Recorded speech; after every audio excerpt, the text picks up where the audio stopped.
قرآن مجید میں کئی مقامات پر طاغوت کا ذکر ہے، برائے مہربانی اس کے بارے میں بتا دیں۔ نیز بعض تکفیری گروہ خارجی طاغوت سے تکفیر کرنے کی دلیل لیتے ہیں، تو ٹھیک ہے نا، وہ طاغوت سارے ایک دوسرے کو طاغوت کہہ رہے ہوتے ہیں نا۔ بریلوی دیوبندیوں کو طاغوت سمجھتے ہیں، دیوبندی بریلویوں کو، اہل حدیث شیعہ کو، شیعہ اہل حدیث کو، سارے ایک دوسرے کو طاغوت سمجھ رہے ہیں۔ طاغوت اللہ کے مقابلے پہ جو بھی کھڑا ہوا ہے، یعنی سب سے پہلے حضرت صاحب جو سوال لکھ رہے ہیں شاید آپ خود ہی طاغوت ہوں۔ ہاں،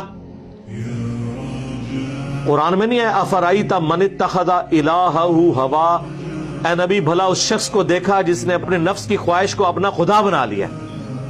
تو جو فجر کے وقت سویا رہتا ہے، نیند کے پیچھے نماز قضا کر دیتا ہے، تو اس کا خدا پھر کون ہوا؟ نیند۔ تو اللہ کے مقابلے پہ جب کوئی خدا بن جائے، چاہے خدا کہہ کے بنے یا بغیر کہے بنے، وہ کیا ہوا؟ طاغوت۔ شیطان طاغوت، علماء سو طاغوت، تسی خود طاغوت۔ جو اندر کا طاغوت ہے نا، پہلے ادھی نفی کرو، ٹھیک ہے؟ اس نفس کے خلاف جہاد سب سے پہلے کریں۔ تو طاغوت کا طغیانی کا لفظ اردو میں بھی استعمال ہوتا ہے، طغا عربی میں، اپنی حد سے باہر نکلنا۔ جو چیز بھی قرآن و سنت کی حد سے باہر آپ کو لے جائے وہ طاغوت ہے۔ شیطان بھی طاغوت، آپ کا نفس بھی طاغوت، علماء سو بھی طاغوت، تمام حرام کام طاغوت۔ تو یہ ہمارے کیا طاغوت کہتے ہیں؟ وہ کہتے ہیں جی طاغوت ساڈی سپریم کورٹ طاغوت، کدے کہتے ہیں کہ جی آرمی چیف طاغوت، کدے کہتے ہیں کہ عمران خان طاغوت۔ انہوں نے طاغوت ترے ہی لفظ نے موڑ چوڑ کے، اپنے اندر کا طاغوت نہیں نظر آتا۔ فرقہ پرستی سب سے بڑا طاغوت، بالکل صحیح کہا انہوں نے۔ حرام خوریاں سب سے بڑی طاغوت۔ تو یہ بڑی ماشاءاللہ کتابیں بھی لکھی ہوئی ہوتی ہیں۔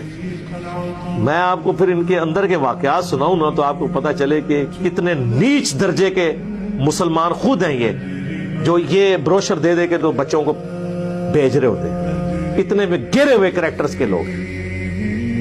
تو آئے دن تو آپ کو ویڈیوز کہتے تھے نا، بزرگ جو ہیں وہ معصوم تو نہیں ہوتے، کیونکہ معصوم تو صرف پیغمبر ہوتے ہیں، محفوظ ہوتے ہیں۔ ایک نواں لفظ بنا لیا، میں کہا میں میرے ادھر میں مذاق بنایا کہ واقعی محفوظ ہوتے ہیں، اب غیر محفوظ ہو گئے ہیں۔ کیوں؟ یوٹیوب پہ آپ کی ویڈیو آ جاتی ہیں، مفتی صاحب کی آئی نہیں، عبدالعزیز صاحب کی، مفتیاں غیر محفوظ ہو گئے ہیں۔ پہلے محفوظ عن الخطا تھے، کیونکہ وہ چھپ کے جو کرتے تھے وہ باہر ویڈیو نہیں نکلتی تھی۔ اب ویڈیو نکلائی ہے، غیر محفوظ ہو گئے۔